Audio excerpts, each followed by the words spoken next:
እንኳን ደስ ያለህ ካሌድ። አመሰግናለሁ። እንኳን አብሮ ደስ አለን። አንተም ደስ ብሎ ይሄ ውጤት ለሰው ትምህርት ይሆናል ብለህ እዚህ ቦታ ላይ ስለጋበዝከኝ እኔም ማመስገን ፈልጋለሁ። በጣም ደስ ብሎኛል እኔም አንተን በማግኘቴ። ምክንያቱም ከባሌ ጎባ ድረስ ተነስተህ ነው እዚህ የመጣኸው እኛን አክብረህ ተመልካቾችን አክብረህና እግዚአብሔር ያክብርልን ፈጣሪ ያክብርልን ማለት ፈልጋለሁ። መጀመሪያ አመሰግናለሁ። በጣም አሪፍ። የኢትዮጵያ ከፍተኛውን ውጤት ነው ያመጣኸው፣ ሪከርድ ነው የሰበርከው እና ምንድነው ስሜቱ? የኢትዮጵያን ከፍተኛ ውጤት ማምጣት ምን አይነት ስሜት ይሰጣል? ይሄን ውጤት በማምጣቴ ያው በጣም ተደስቻለሁ። በጣም ደስ የሚል ስሜት አለው። ለመግለጽ የሚከብድ ትልቅ እድል ነው። በጣም ደስ ብሎኛል ማለት ፈልጋለሁ። ያ ስልክ በጣም ተጨናንቋል፣ ሚዲያዎች ይደውሉልሃል። አንተን ለማግኘት የሄድኩበት ርቀት ራሱ እኔ ብዙ ከብዶኝ ነበር አንተን ለማግኘት። 591 ስታመጣ ላይክ እንዳመጣህ አንተ እንደሆንክ በምንድን ነው ያወቅኸው? እና ያወቅበትን ሞመንት ከቤተሰብ ጋር የነበረውን ነገር እስኪ ንገረን። በመጀመሪያው ስለዚህ ሞመንት ሳነሳለህ እንግዲህ እሁድ ዕለት ይታወቃል ትምህርት ሚኒስቴር መግለጫ ሰጥቶ ነበር ስለ 12ኛ ክፍል መልቀቂያ ፈተና እና እዛ ላይ ከፍተኛ ውጤት 591 ነው። ከናቹራል ሳይንስ ማለት ነው 591 ነው።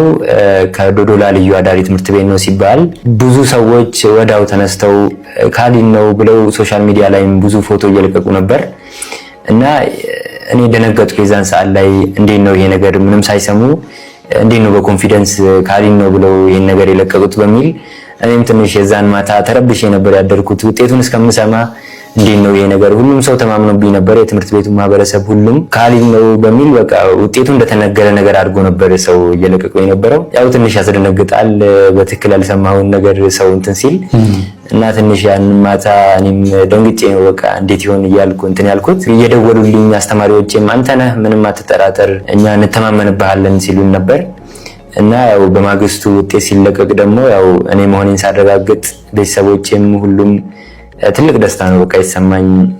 በጣም መግለጽ የሚከብድ ደስታ ነው። ዋው በጣም ደስ ይላል። ግን ለምንድን ነው ካሊድ ነው እንዲሉ ያደረጋቸው?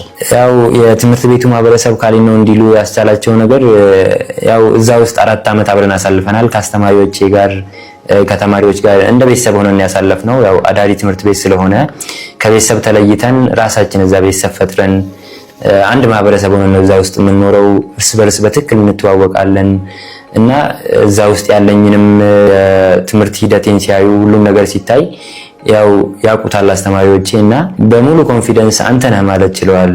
የአካዳሚክ ጀርኒን አይተው ማለት ነው።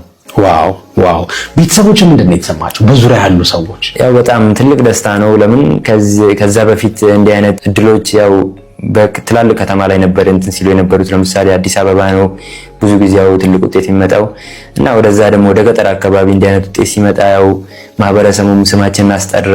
በጣም በቃ እኛም ብቻ አይደለም ከተማውን ያስጠራው ማህበረሰቡን ያስጠራው የሚል ደስታ ነው የተሰማቸው ማለት ነው። እውነት ነው እውነት። እኔ ባሌ ጎባ የሚባለውን አካባቢ ራሱ ጉግል ማፕ ላይ ሄጄ ዶዶላ ትምህርት ቤታችሁን ለማየት የቻልኩት በአንተ ምክንያት ነው እና እርግጠኛ ነኝ ብዙ ሚሊዮኖችም ባሌ ጎባ የሚባለውን ኤሪያ ዶዶላ የሚባለውን ትምህርት ቤት በአንተ ምክንያት ያወቁት ይመስለኛል። ባይዘው ግን እንደዚህ ያመጣለሁ ብለህ ጠብቀህ ነበር?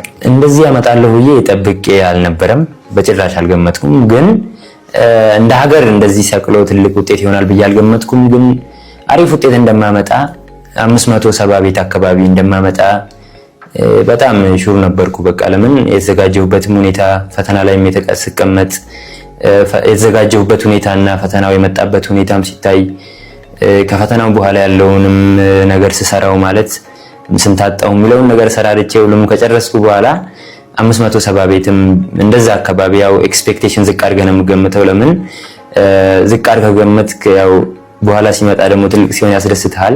ግን ተለቅ አድርገህ ገምተህ ያ ነገር ሲወርድብህ ትንሽ ላይምሮህም ትንሽ ስለሚከብድ 570 አካባቢ እንደማመጣ ገምቼ ነበር። ግን ያው እንግዲህ አላህም ረድቶኝ በአላህ ፍቃድ ይሄን ውጤት ሳመጣ ደግሞ ያው ትልቅ ደስታ ተሰማኝ። ዋው